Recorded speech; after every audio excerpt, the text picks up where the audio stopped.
Ao anatin'ny vaovao mahakasika kosa ny hetsika arabaritra la grande braderie de Madagascar mbola mitoetrano moa izay hetsika izay ary ao anatin'ny farany herinandro andro roa farany isiny izay hetsika izay dia somary hiavaka kely ary hanome fandaharam-potoana mahafapo ny Madavision anatin'izay farany herinandro izay.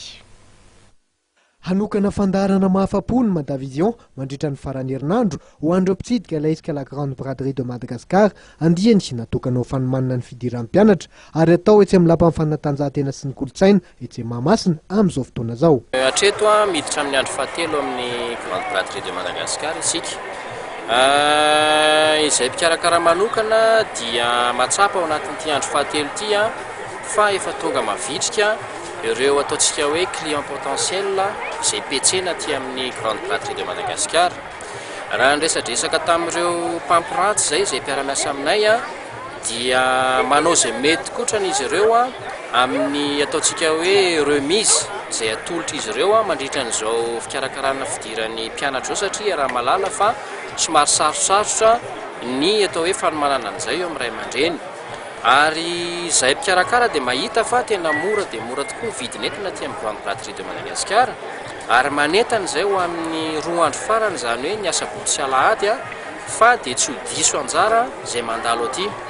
Eo amin'ny lafin'ny fanentanana dia isy ireo ataontsika hoe animation maro isan-karazany izay isy fananana amin'ny sakafo ohatra ataon'ny mpiara-miasa amina Madavision ary ny ataontsika hoe vente flash moa dia saika isan'andro misy an'iny izay atantsika fihenam-bidy hatrany amin'ny 500 mihitsy eo amin'ireo vidin'entana. Manana safidy maro tokoa ireo mpitsidika ny lapan'ny fanatanjahantena sy ny kolotsaina etsy Mahamasina amin'ireo trano eva misy 300 ahitana sehatr'asa maro samihafa tazomin'ireo mpandray anjara misy 520.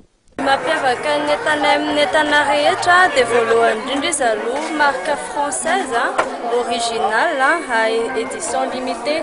Ohatra zao le sac Orela Paris dia zareo 6 000 par Paris dia ny aminazy limité ny nouveauté, misy nouveauté foana tous les 15 jours dia zahay zany no maka le entana directement Paris entana eto aminareo. Ny fihenam-bidy manomboka 20% zany fihenam-bidinay amin'ny rehetra Morgane sy izay produit horticulture. Ankoatra ny fiantsenana ireo akora amidy varim-boba tokoa dia maro ihany koa ireo trano eva sy toerana natokana ho amin'ny fialamboly.